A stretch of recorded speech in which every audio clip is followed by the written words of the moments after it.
Hey, I'm Georgie O'Call. This is Running for Real People, and as promised, the first in a series of videos today for people who have just signed up for their first 5K or are thinking about signing up for their first race. This video is all about tips for buying new running shoes. Tip number 1, buy new running shoes. I know that sounds obvious, bearing in mind what I just said, but the thing is, there's a tendency to go to the back of a cupboard and find some shoes that we maybe wore in the gym 3 years ago and can't really remember how often we've used them, and to train in those. Treat yourself to a new pair of running shoes and make sure you get them in plenty of time in the lead up to the race, so that you can really get used to them, get used to how they feel, so that you have time, if they really are the wrong shoe, to go and swap them. Do a bit of research online, but the most important thing is going to be that these shoes are comfortable for you, and we'll get to that in a minute. Tip number 2 for buying new running shoes. These are your running shoes. Again, that sounds like an obvious thing, bearing in mind the title. But I think there's actually something very special about keeping your running shoes as just that. You don't wear them to work, you don't wear them when you're having brunch with friends on the weekend. You lace them up, and that means you're going for a run. It also means you can keep track on how many miles you've done in them. It also means you're not wearing them out unnecessarily.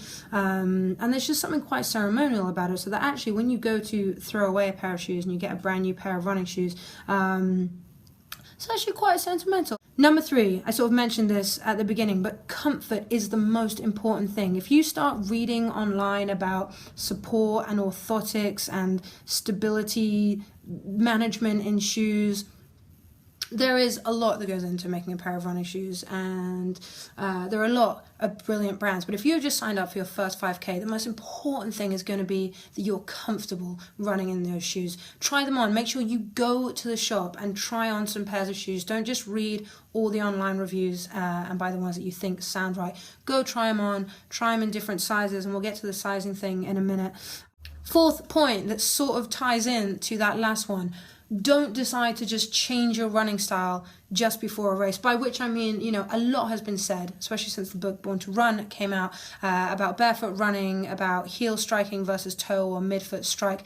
You run how you run however is comfortable in a shoe that works for that style of racing. Don't read about barefoot minimal running and decide that you will buy a minimal barefoot pair of shoes and start running on your toes for the next 6 weeks and will be able to run your first race like that, because you won't. You need to carve out so much time to retrain the way that you run, and just before a race is not the time to do that. Number 5, make sure you buy your shoes a little bit too big. So I always recommend half a size too big if this is a 5K, 10K. Maybe if you're running a half marathon and marathon, I always go a full size bigger than my normal shoes for my running shoes. Your feet will swell and expand when you're running and when you're training. It's just a fact of life. If you want to avoid those gross black toes and toenails and a lot of blisters, make sure you get your shoes half a size at least up from what you would normally wear.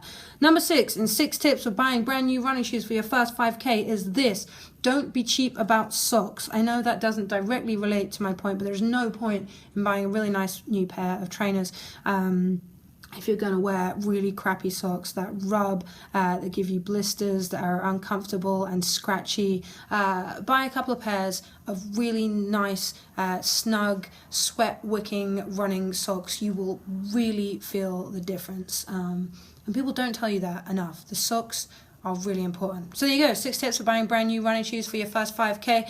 I will see you next time for more advice on what to do if you've just accidentally, drunkenly signed up for your first 5K race.